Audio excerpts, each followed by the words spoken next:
Southwest Airlines caves on its vaccine mandate. Jen Psaki mocks Americans worried over the supply chain bottleneck. And the woke left turns on Handmaid's Tale author Margaret Atwood. I'm Ben Shapiro. This is The Ben Shapiro Show.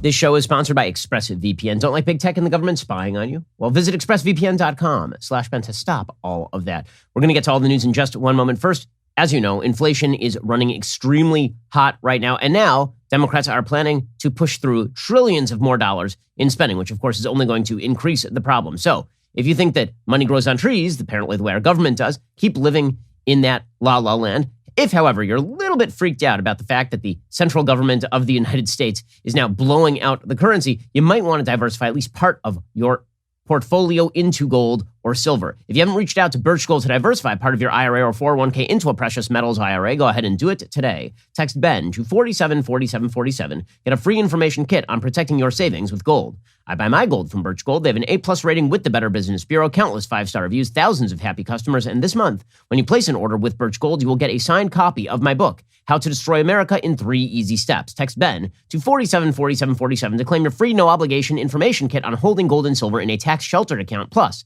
sending this text is the only way to be eligible for that signed copy of my book when you place an order again. Text Ben to 474747 and protect your savings today. Alrighty, so in my latest book, The Authoritarian Moment, I talk at length about how you fight back against the fact that the institutions of the United States, pretty much every major institution, has been hijacked by the left. How do you fight back against that? And what I talk about is the fact that the way the left originally took control of institutions is through a process that I call renormalization. It's not my term. It's a process that was originally termed by a physicist named Serge Gallum. His basic idea is that with 20% of any organization, you can reorient the entire organization. And the way you do this is you create an intransigent militant minority who is willing to take incremental steps in pursuit of a larger goal. And then you pressure everybody who's in the middle to basically cave to you. This is how institutions got left-wing in the first place. And at the end of my book, I talk about the fact that we can renormalize, i.e. normalize these institutions by using precisely the same process the left did, except in reverse.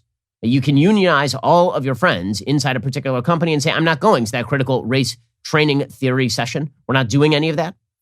Right? You can organize all of your friends and neighbors and say, we are not going to abide by this particular mandate. Right? This goes back all the way to high school when you used to say to your friends, well, they can't suspend all of us, right? If we do this, they can't suspend everybody.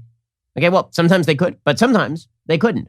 Well, the reality is that when people push back, when liberty-loving people push back against predations from institutions, the institutions generally are then faced with a transactional choice cost, right? They have to determine whether it is worth the while, whether it is worth the time and stress and money of fighting that intransigent minority, or whether it's better to just go weapons down. And as we are seeing in today's world, renormalization can happen. And Southwest Airlines is an excellent example of this, because basically what happened is that a huge number of the employees at Southwest Airlines said, we are not going to abide by your vaccine mandate. And now Southwest has essentially caved. According to CNBC, Southwest Airlines has scrapped a plan to put unvaccinated employees who have applied for but haven't received a religious or medical exemption on unpaid leave as of a federal deadline in December. Southwest Airlines and American Airlines are among the carriers that are federal contractors and subject to a Biden administration requirement that their employees are vaccinated against COVID-19 by December 8th, unless they are exempt for medical or religious reasons. Rules for federal contractors are stricter than those expected from the Biden administration for large companies, which allow for regular COVID testing as an alternative to vaccination. Executives at both carriers in recent days have tried to reassure employees about job security under the mandate, urging them to apply for exemptions if they can't get vaccinated for a medical reason or for a sincerely held religious belief. The airlines are expected to face more questions about the mandate when they report quarterly results on Thursday morning. Pilots' labor unions have sought to block the mandates or sought alternatives such as regular testing. Southwest Senior VP of Operations and Hospitality, Steve Goldberg, and Julie Weber, the VP and Chief People Officer, wrote to staff that if employees' requests for an exemption have not been approved by December 8th, they could continue to work while following mask and distancing guidelines until the request has been reviewed. So basically what happened here is that Southwest looked at its bottom line. They said, okay, we're going to have to risk running afoul of Joe Biden and the federal vaccine mandates and maybe lose some federal contracts, or we can continue to be canceling thousands of flights. Okay, because remember, the going line is that it was weather problems that were causing Southwest to cancel a ton of flights. And then it turns out that American randomly had to cancel a lot of flights. You know who hasn't had to cancel any of their flights? Delta. Because Delta didn't do any of this stuff. And so Southwest has now essentially backed down because what they've basically said is if you don't want to get the vaccine, apply for a religious exemption.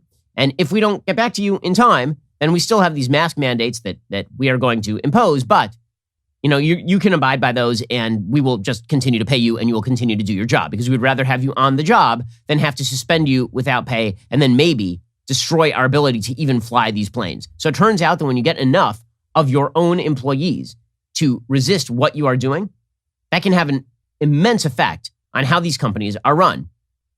American Airlines CEO Doug Parker spoke with labor union leaders on Thursday to discuss vaccine exemptions.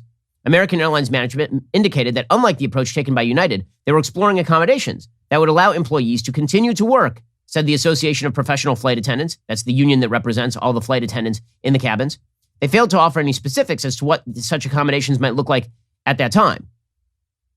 Choosing not to be vaccinated and not receiving an exemption may still result in termination, said American. It's not planning voluntary leaves or early retirement packages for those who choose not to get vaccinated. They say, quote, we want all of our team members to be vaccinated so they can continue working at American. We needed our entire team to run the airline in 2022 and beyond and are not looking to reduce headcount.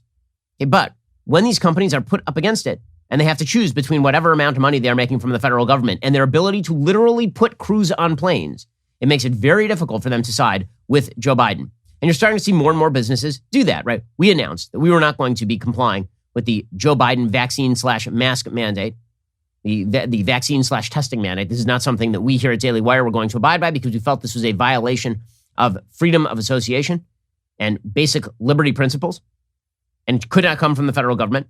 Well, now we have a battle in San Francisco between the San Francisco Department of Public Health and In-N-Out Burger. So In-N-Out Burger, for those who don't live on the West Coast, In-N-Out Burger is one of the biggest chains on the West Coast. It is much beloved. And the In-N-Out establishment, the business managers over at In-N-Out said, we are not going to be checking customer vaccination documents. We're not going to check whether you have a COVID vaccine card before we serve you.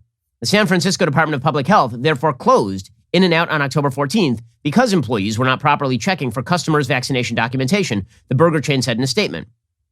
The restaurant located in San Francisco's Fisherman's Wharf has now reopened, but indoor dining is unavailable.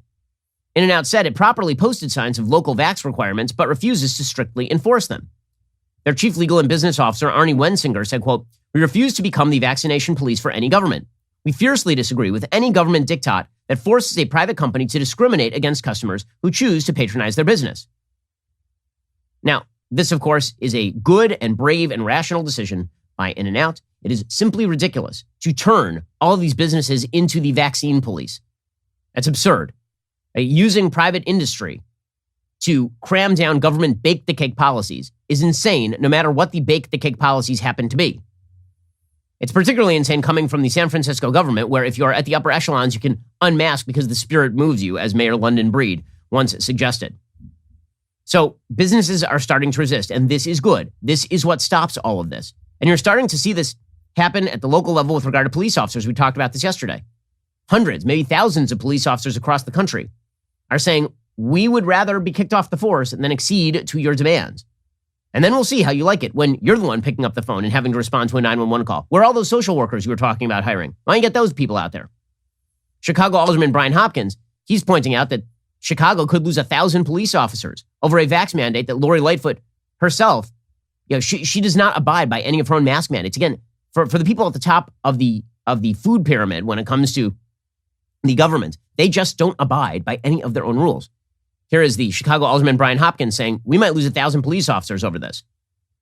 We're already short police officers. We're down, probably about 20% from where our peak staffing levels were a few years ago. So we're short patrol officers where we've been unsuccessful, like jurisdictions all across the country, at recruiting young people to choose careers in law enforcement. We have retirements happening at an accelerated pace. We can't afford to lose 1,000 police officers. We can't afford to fire 1,000 police officers over an impasse like this right now. Now, what is amazing about all of this, of course, is that Democrats are going to continue to push forward with this. The reason they're going to continue to push forward with this is because when they look at the polls, what they see is that most Americans mostly or strongly support vaccine or indoor mask mandates and all the rest. Okay, here is the thing. The people who are most motivated by things like vaccine mandates are the people who are resisting them. not the opposite. Remember, an intransigent minority can make a difference here. Everybody who's already vaxxed is already vaxxed. And so while they may be okay with vaccine mandates because they're already vaxxed, this is not a motivating factor for them. They're not sitting around each and every day going, yeah, man, vaccine mandates, that's what we're for. But there are a bunch of people who are resisting the vaccine mandates, and for them, this is the number one issue. Right? This is something that we need to understand about when you look at political polling. Political polling is taking your temperature on a particular issue. But one thing that it generally does not do is ask you the fundamental question, which is where on the list of issues does this rank? So what you'll see very often is polling support for things that are sort of broad left-wing agenda items. And then the left will say, everybody supports this, right? Everybody wants universal child care. And then when you ask people like on the priority list, where does this rank? And people are like 130th. Right? The people who are resisting a government mandate in this particular case, this is issue number one. Right? If you're a business owner and you're resisting a government vax mandate, then that is number one issue for you. If you're somebody who is kind of like, yeah, vaccine mandates sound kind of good. I mean, I'm already vaccinated. Why shouldn't everybody? Like, that's number 10 issue for you. So what that means is that the people who are the most passionate can move everybody else. And that is what you are seeing in real time. It's going to have real effects. Right? CBS Chicago reporting yesterday openly that businesses are just going to stop moving to Chicago because there's not going to be any law enforcement. When you get rid of the cops, because you're saying it is more important for the cops to be vaccinated than it is for there to be cops to actually answer 911 calls, why would any business locate in a city like that? Tonight, an alert for businesses on Chicago's Prime Avenue. Our Tara Molina is always investigating and joins us live along the famed shopping street. Tara, this could stop some new companies from moving into vacant storefronts. Erica, experts tell us there's already that hesitation, and it's not only because of the continued robberies and thefts here on the Mag Mile and across the downtown area, but because there's a perception right now that Chicago just isn't a safe place to be. Okay, well, that is correct, and that's happening in major cities all over the country. Seattle Police Union president has now slammed Seattle's leaders over these vax mandates. Mike Solon, he's pointing out that Seattle is going to just lose all of its officers, and then we'll see how much they like these vax mandates. We've lost so many people because of the political betrayal from our elected officials in this city. Over 350 cops gone because we were once the modeled reformed agency, and then after Floyd, these same politicians who invoked this mandate ran away from us as fast as they could for political reasons. Now it's our people are desperate to have their voice heard. And this is strictly about the mandate. Okay, and he's right about all of this. Okay, resistance breeds the failure of the authoritarian state. People who refuse to go along to get along are going to be the people who end up pushing back against the regulations in such a way that liberty is preserved. And this is true on nearly every front. Now, what's amazing is that practically speaking, there's going to come a point here where everybody's just going to have to let go. And the reason I say that is because let's say that you even have a vax mandate in place, like Israel, right? You have these vax mandates in place. How do they even determine when things are safe or not? This is a real question. So it used to be that Israel, when you got off the test, they would do an antibody test, right? They would check to see if you had antibodies for COVID, and this would be the way to determine whether you needed to quarantine or not. And the reason they were doing this is because it is quite possible that you had 2 shots of the vaccine and that it had waned. So did you need a booster or did you not need a booster? Well, now as it turns out, that's a really bad way of determining whether or not you're immune to the virus. We've known this for a very long time. Some of us have been saying this for a long time, that all these antibody tests don't do bleep. Okay, what you really need is to be testing T cell and B cell immunity, right? The memory cells. That's what you actually need to be testing, which is much more expensive and much more difficult. Nobody wants to do that. Okay, so in the end, what it's going to come down to is just how many infections there are, how many people are dying, how many people are hospitalized. And when the numbers are low, everybody's going to be open about it. And when the numbers are high, people are going to start taking precautions, which is called risk assessment, and how we should have been dealing with this since basically the beginning. We'll get to more of this in just 1 second. First, let's talk about a simple fact. You need to protect your family in case, God forbid, something should happen to you. I mean, let's say that one day you are just surveying the landscape and you look and in the distance there's a cloud of dust and you realize that you have not seen your son, Simba, for quite some time. And you charge across the savannah and you look down and there's a herd of stampeding wildebeest bearing down on your son. And you jump down, you grab your son, you bring him up. And then that's when you see your own brother, Scar, who proceeds to plunge his claws into you. And as you tumble down toward the stampeding wildebeest, you think a couple things. 1, I really should have gotten my brother a birthday gift. And 2, Man, I should have gotten life insurance like Shapiro said. Policy Genius makes it easy to compare quotes from over a dozen top insurers all in one place. Why compare? You could save 50% or more on life insurance by comparing quotes with Policy Genius.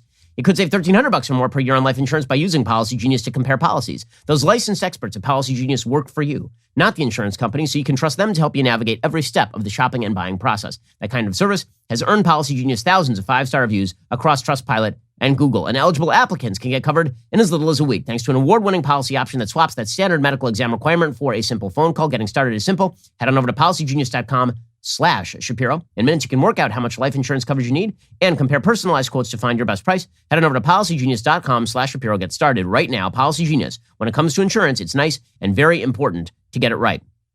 Okay, so as I say, if we are talking about how we get back to normal, antibody tests are not going to be the way to do it, which means it's going to be difficult to determine whether people need, for example, some sort of booster shot or not. This is according to the Washington Post. In most cases, getting an antibody test to determine immunity is a fool's errand. Infectious disease doctors agree. The tests for antibodies, also known as serology tests, do not provide the answers most people are seeking. Both the CDC and the FDA advise against using antibody tests to determine one's level of immunity against COVID. So does the Infectious Disease Society of America, which represents infectious disease specialists. While some states, including Maryland and South Carolina, are conducting targeted antibody testing for specific purposes, no state is promoting the tests used for residents to determine whether they have sufficient immunity or whether they need a booster shot. The test might indicate the presence or even the level of coronavirus-fighting antibodies in the bloodstream. But scientists don't yet know what number of antibodies even provide protection from COVID-19.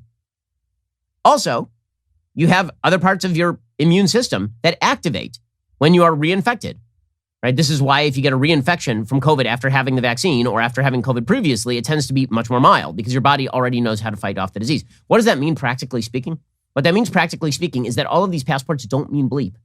Okay, the passports are not going to be an effective way of ensuring that people are immune. It's not even going to be an effective way of ensuring people aren't spreading it because we know that people who are immune can also spread the virus. Eventually, practicality is going to catch up with folks. This is going to become endemic. It already is endemic. And people are going to have to go back to normal. Or maybe not.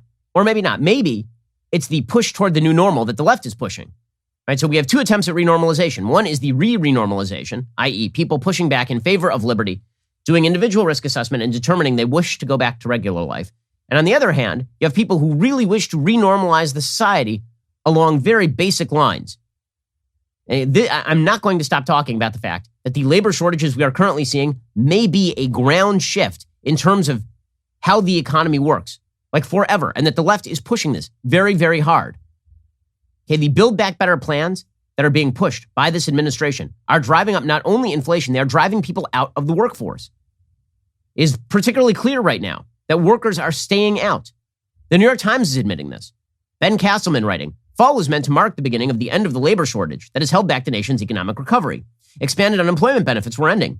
Schools were reopening, freeing up many caregivers. Surely, economists and business owners reasoned a flood of workers would follow. Instead, the labor force shrank in September.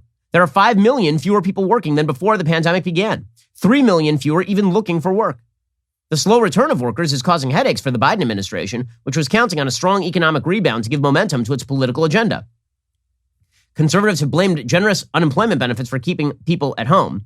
Progressives say companies could find workers if they paid more, but the shortages are not limited to low-wage industries. Instead, economists point to a complex overlapping web of factors, many of which could be slow to reverse. So they try to blame COVID itself. But here's the key. Psychology may also play a role. Surveys suggest the pandemic led many to rethink their priorities, while the glut of open jobs may be motivating some to hold out for a better offer. In other words, people have basically been told it is fine to stay home and the government will take care of all of your problems.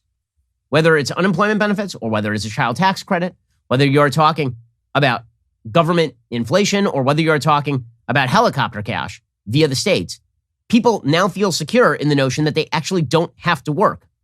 Betsy Stevenson, University of Michigan economist, who is an advisor to Obama, says, quote, it's like the whole country is in some kind of union renegotiation.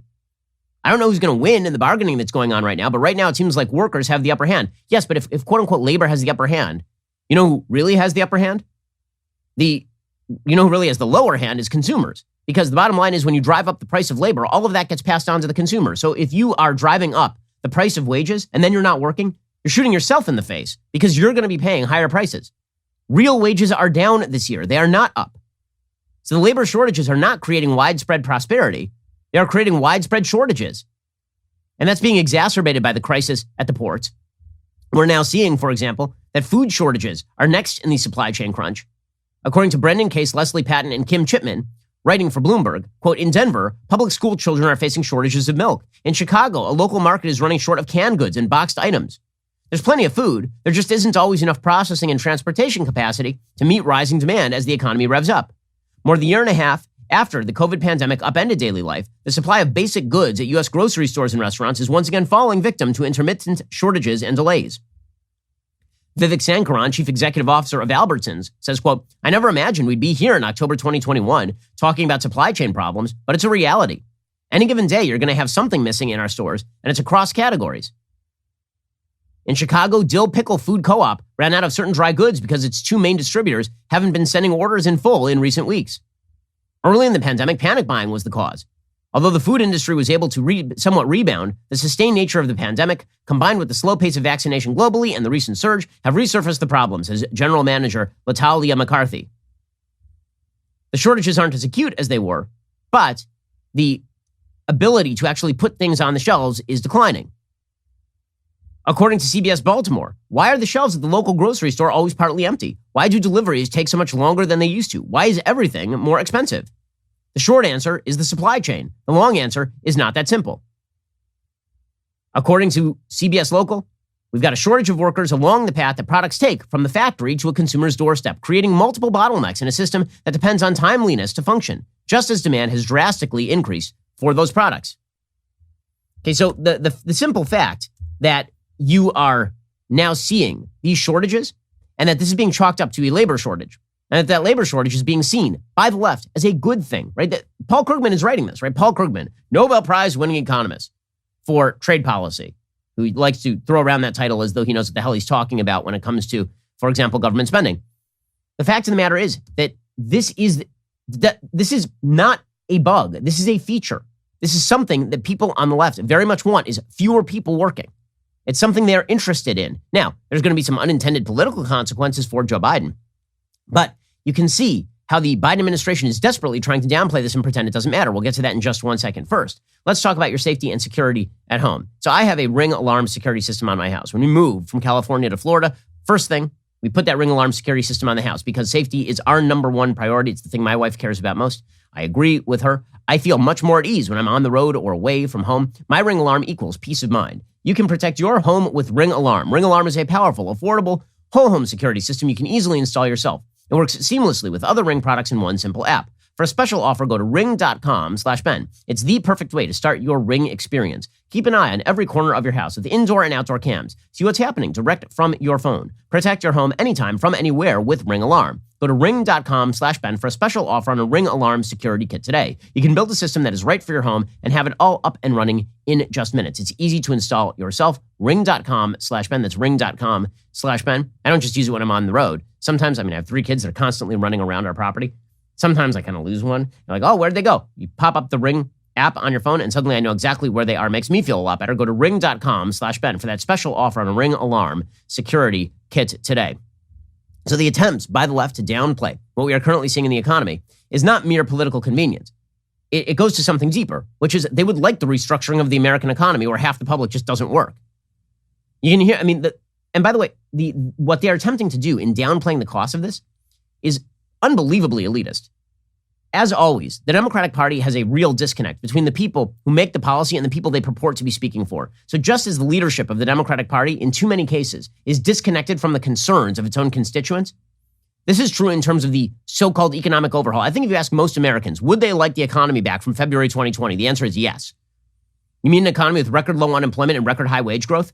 Yeah, that economy, we'd like that one back. But Biden wants to build back better. Okay, so in much the same way that the Democratic elite insist that defund the police is a top priority, while 80% of black people say they want to see more cops in the cities, the same way that the Democratic superstructure says that we must use terminology like Latinx, while the entire Hispanic population is like, I don't know what you're talking about, that's crazy, and no one talks like that. The same thing holds true on economics. And so there's this vast, crazy disconnect between the White House, for example, and even the people it's purporting to speak for. So here is just a perfect example of this. Here's Jen Psaki yesterday. She's the White House spokeswoman saying that, like, downplaying the fact that people aren't receiving what they are ordering, right? They're not getting food, right? They're not being able to go to the grocery and buy what they need. Here is Jen Psaki downplaying it because, of course, she has somebody who runs to the Whole Foods for her in their Tesla. Here's Jen Psaki. It was clear in March of 2020 when COVID hit that the supply chains across the world had been disrupted. Even as the sort of work to fight back against COVID proceeded, it was crystal clear that things were not improving on supply chain. People couldn't get dishwashers and furniture and treadmills delivered on time, not to mention all sorts of other things. So why is it... The tragedy of the treadmill that's delayed. Right. The tragedy of the treadmill that's delayed. Yes, that is not I understand the reporter said the word treadmill, but the fact that you're seizing on that and you're pretending that increased prices in virtually every area of American life, even as, price boosters like used cars that are actually going down, well, like to downplay that as the crisis of the delayed treadmill when you are talking about people who are spending an increased portion of what they earn on food and on gas. I mean, that disconnect is astonishing. But to them, they don't care. It's the crisis of the delayed treadmill. And after all, they've got a membership in Orange Theory. What do they care? And she keeps saying this kind of stuff. Right, here's Jen Psaki talking about how the $3.5 trillion blowout Build Back Better nonsense plan, how it costs nothing. She just keeps lying to you. And the American public are not up for this. Okay, by the poll numbers, the American people are not up for this.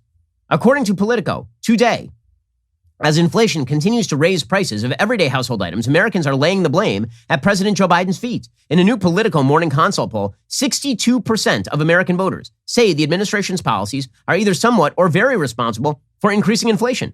That includes 41% of Democrats, 61% of independent voters, and 85% of Republicans. Only 38% of voters and only 7 in 10 Democrats say the country is heading in the right direction. That is bad news for Team Biden. But they're just going to try and bull their way through this one. Here is Jen Psaki lying to you. The president still believes that Build Back Better will not add a dime to the national debt?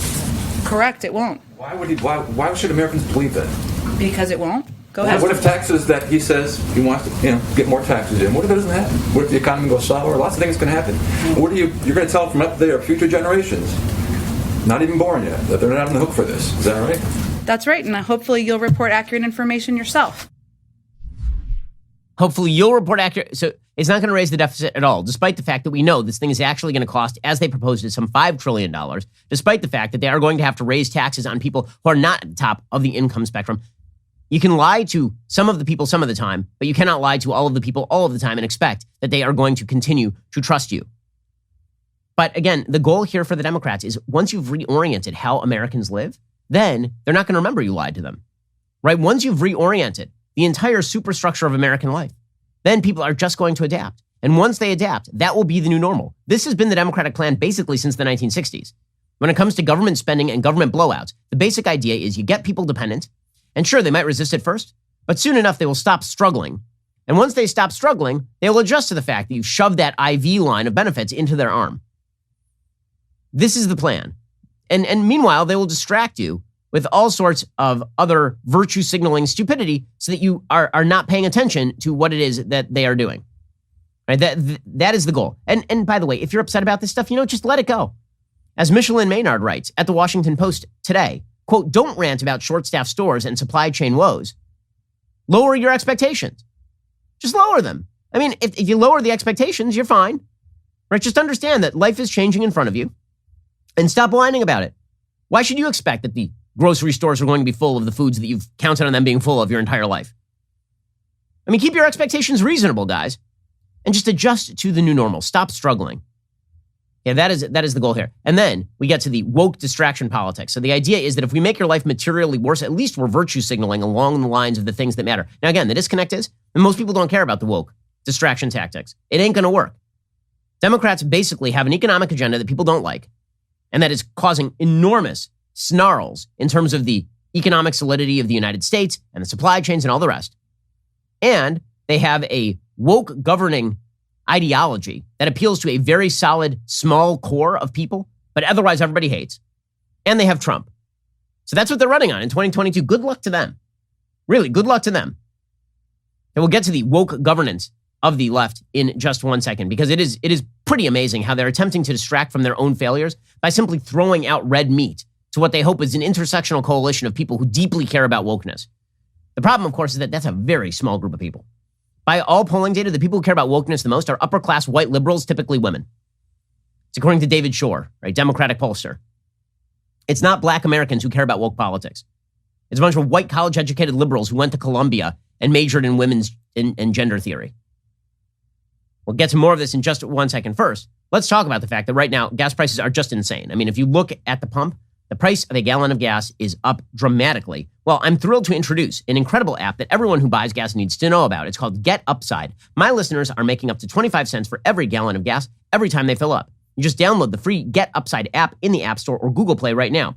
And you use your promo code Shapiro, get a bonus 25 cents per gallon on your first fill up that is up to 50 cents cash back. Don't pay full price at the pump anymore. Get cash back using Get Upside. Just download the app for free. Use promo code Shapiro to get up to 50 cents per gallon cash back on your very first tank. Some people who drive a lot are making as much as $200 to $300 a month in cash back. There is no catch. The cash back gets added directly to your account. You can cash out anytime to your bank account, PayPal, or an e-gift card for Amazon and other brands. Just download that free Get Upside app. Use promo code Shapiro. Get up to 50 cents a gallon cash back on your very first tank of gas. That is code Shapiro. Go check them out right now. Again, free Get Upside app, and use that special promo code to get 50 cents per gallon cash back on your first tank of gas. Alrighty, in just one second, we'll get to the woke governance promoted by the left. The woke social politics they hope will act as a distraction from their own bad economic policy. First, when it comes to the facts, the Daily Wire's newest podcast, Morning Wire, has a never-ending supply. Not only has it been topping the Apple and Spotify charts since its release, it is the only daily podcast that values your time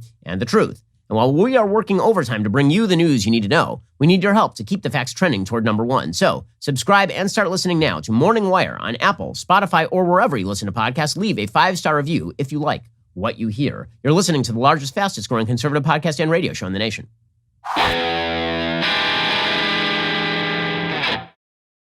So if the Democrats cannot buy you off with their bad economic plan, then maybe they can buy you off with a little bit of wokeness. And so over the course of the last 24 hours, a major magical thing happened. The U.S. Department of Health and Human Services has now commemorated the first female 4-star officer and first female 4-star admiral of the U.S. Public Health Service Commission Corps. Okay, isn't that amazing? A woman is actually now a 4-star admiral of the U.S. Public Health Service Commission Corps. Now, you think that being a 4-star admiral means that the person served in the military for a long time. That's not what we're talking about. Since basically the late 1980s, when you name somebody the head of this particular department, the U.S. Public Health Service Commission Corps, they're ceremonially made a 4-star admiral. So it's not like they served all the way through. Okay, put that aside. First female, right? So you're thinking to yourself, wow, a woman, that historic moment. The woman's man. So yeah, there's that. So a more accurate headline would have been, man named 6th man to be a 4-star admiral of the U.S. Public Health Service Commission Corps. That would have been the more accurate headline, because what we're talking about is a person named Rachel Levine, who used to be the Secretary of Health in Pennsylvania, when he, who is a transgender woman, I only use biological pronouns on this show because they are the only pronouns that are objectively verifiable by reality, as opposed to whatever is in your head at the moment. When this man, Rachel Levine, was the Secretary of Health in Pennsylvania and talking about nursing homes and forcing people with COVID back into nursing homes, simultaneously removing his mother from a nursing home and putting his mom somewhere else. That person got elevated to the federal government.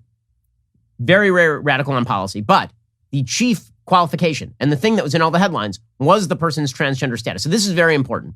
I know that you cared more about like health and human services, but it turns out the Biden administration is very concerned about men who say they are women being treated as though they are historically women in being named to offices like this. So that is super exciting stuff. Meanwhile, on a more important level, New York City has now passed a resolution directing the health department to work toward a racially just recovery from the coronavirus pandemic. They've declared that racism is a public health crisis in New York City. Now, that sort of language used to be kind of like a throwaway piece of language. Okay, well, everything's a public health crisis. Poverty is a public health crisis. Lack of education, it used to be a term that just meant a thing that's important to me. And the left does a lot of these sorts of terms. Right? There are terms where it just means it's important to me, so it is a public health crisis, or it is a climate emergency, right? They use language that is, it's not supposed to carry content, but it just means I care a lot about this thing. So public health crisis was just a term they would throw out there to mean I care more about this thing. And this kind of fungibility in terminology is very common on the left. It's why they will treat it as though redistribution is an element of freedom when it's actually an element of coercion. In any case, we now know that when you declare something a public health crisis, what you actually mean in terms of actual content of the term is you can take absolute control over people's lives. Because we have seen over the past year and a half that public health crisis has been the rubric under which quote unquote experts have taken control of every area of your life, from your business to how you school your kids to how you walk around in public to whether you can go to a restaurant. So now when you have an entire city declaring that quote unquote racism is a public health crisis, and racism will never be solved, okay? Because it turns out that racism can mean anything from racist policy, which again, New York City cannot name, because there are no racist policies in New York City directed on the basis of race that would be federally, state, and locally illegal. If you're saying racism is a public health crisis, that's again like saying poverty is a public health crisis. Conditions that are endemic to the human existence. Things that will never go away, right? Because there are always going to be racists among us. And in the leftist definition, which is that there are going to be disparities, and disparities are evidence of racism, disparities will always be among us. So long as that is the case, we need absolute control. Racism as public health crisis is a way of saying until everyone has an equal outcome, regardless of race, even if the inequality is not due to race, they must have an equal outcome by race. Until that happens, we should take absolute control of every area of your life, because public health crisis no longer means we care a lot about it. Now public health crisis means excuse for us to control everything you do. The New York City Board of Health, according to the New York Times, has now declared racism a public health crisis, passing a resolution that directed the health department to take steps to ensure a racially just recovery from the coronavirus pandemic. Now, as always, as soon as you add a modifier to the term justice or just, what you mean is not justice. If I say social justice, I mean individual injustice. I mean, we are now supposed to determine whether it is good for the group that you get individual just treatment. The resolution calls on the department to work with other agencies to root out systemic racism within policies, plans, and budgets on a wide range of matters that affect health, including land use, transportation, and education. It also directed the department to improve data collection practices and examine both the health code and its own history for structural bias. What they mean by terms like systemic racism is anything that ends with a disparity. And what they mean by structural bias is anything that ends with a disparity. Okay, all of these terms mean the same thing. Anytime there's an inequality in outcome, this must be chalked up to systemic racism or structural bias or something. And the only way to fix that is through some sort of actual racism in policy that reverses the effect of the supposedly unjust system. Dave Psaki, the department's commissioner, is also one of the 11 medical experts who sit on the board. At a meeting on Monday, he noted the board was founded amid epidemics of yellow fever, cholera, and smallpox in the early 1800s. Advances in sanitation and understanding the links between environmental factors and health helped curb those diseases. He drew a parallel to the current pandemic and its outsized toll on communities of color. Why do some non-white populations develop severe disease and die from COVID-19 at higher rates than whites, he said. Underlying health conditions undoubtedly play a role. But why are there rates of hypertension, diabetes, and obesity in communities of color? The answer does not lie in biology.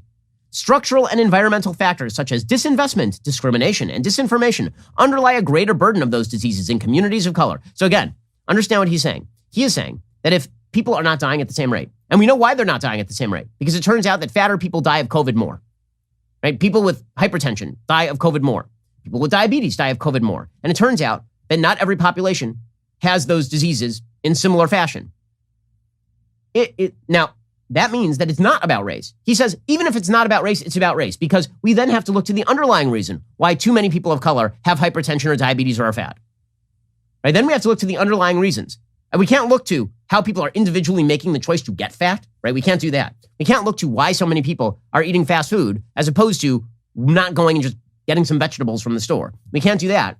We have to look at the fact that there is inequality in outcome, in health outcomes, and we immediately have to chalk that up to the system, which means we need ultimate control to create a completely level utopia. This doctor said, the COVID-19 pandemic must render unacceptable that which has been condoned for generations. Wait, who condoned it? Who condoned that people are fat and have hypertension and have diabetes? Who's condoned this? By the way, there are wide differentials in class among white Americans on this. So it ain't about race. Right? Poor white Americans tend to be fatter than richer white Americans on average. They tend to have more health problems on average. Is that us condoning it? And when it comes to health problems, is that the system, or is there an intervening factor, namely whether you choose to diet and exercise, which it turns out is on you? Okay, this is very similar to the argument that when you look at poverty in communities of color, and then people on the conservative side say, well, one factor in the increased poverty in these areas has to be single motherhood, right? People who are getting knocked up and then having a baby without a husband in the home, or a father knocking somebody up and then running away, right? And then somebody said, yes, but why are they doing that?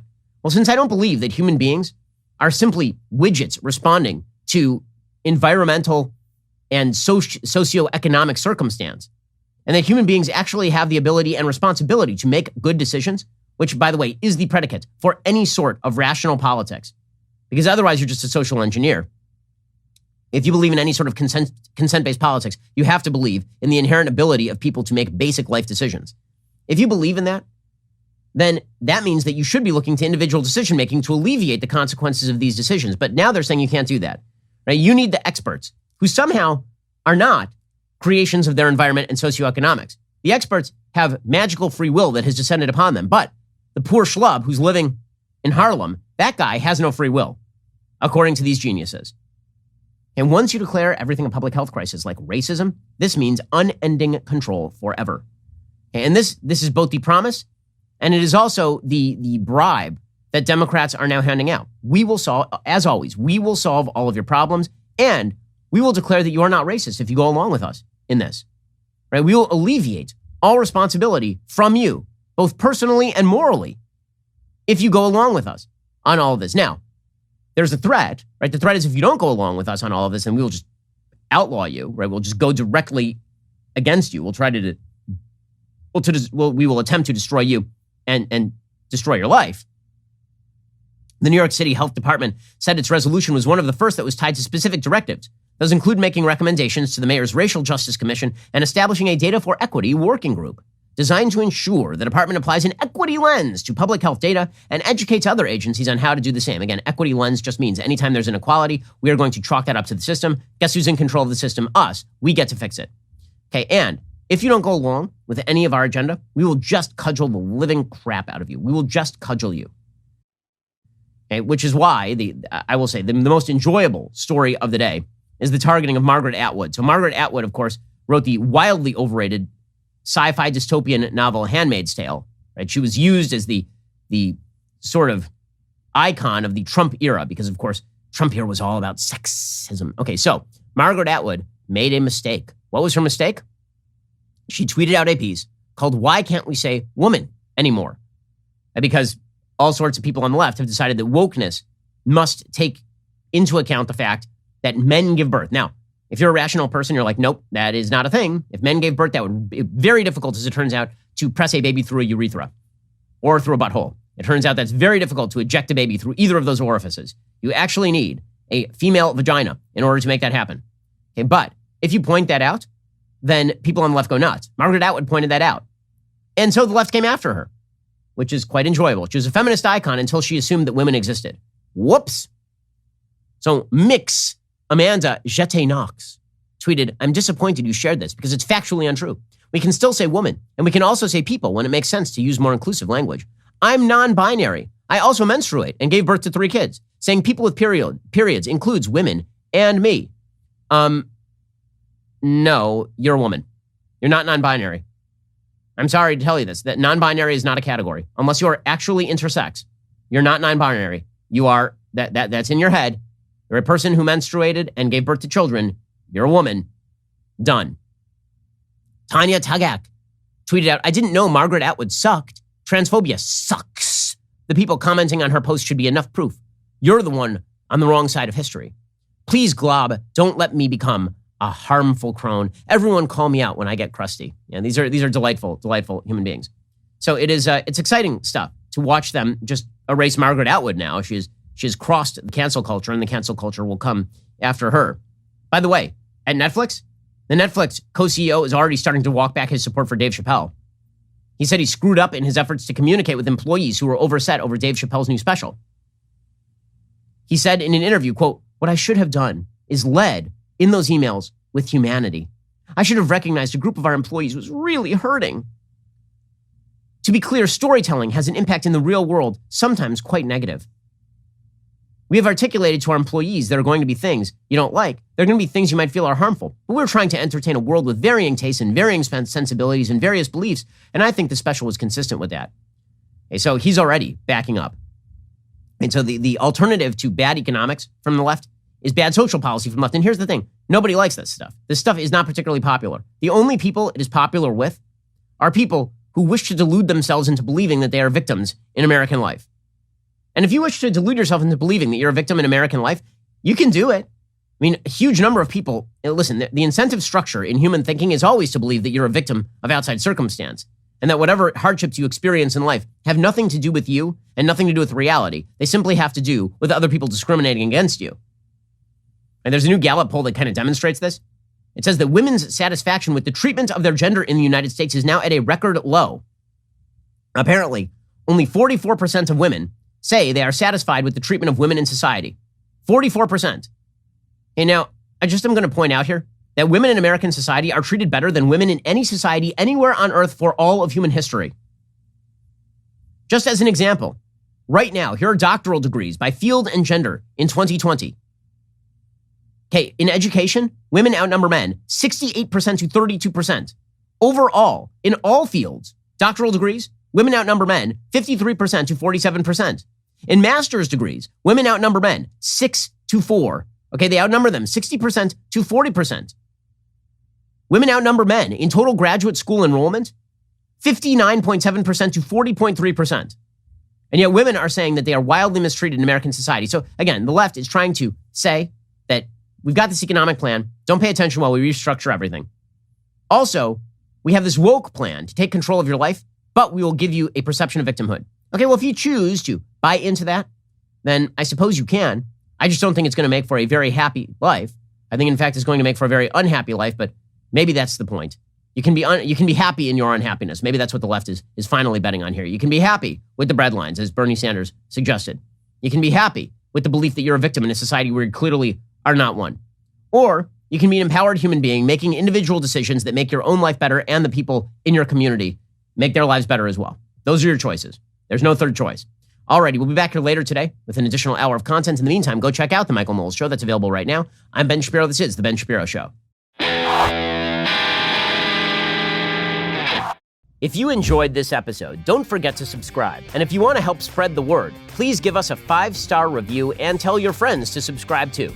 We're available on Apple Podcasts, Spotify, and wherever you listen to podcasts. Also, be sure to check out the other Daily Wire podcasts, including The Andrew Klavan Show, The Michael Knowles Show, and The Matt Walsh Show. Thanks for listening. The Ben Shapiro Show is produced by Elliot Feld. Executive producer, Jeremy Boring. Our supervising producer is Mathis Glover. Production manager, Pavel Wydowski. Associate producer, Bradford Carrington. Post-producer, Justin Barber. The show is edited by Adam Sayevitz. Audio is mixed by Mike Coromina. Hair and makeup is by Fabiola Cristina. Production assistant, Jessica Kranz. The Ben Shapiro Show is a Daily Wire production. Copyright, Daily Wire 2021. A man without any military experience becomes the nation's first female 4-star general. The CDC accidentally admits that abortion is infanticide, and the Washington Post tells you to stop complaining about the supply chain crisis. Check it out on The Michael Knowles Show.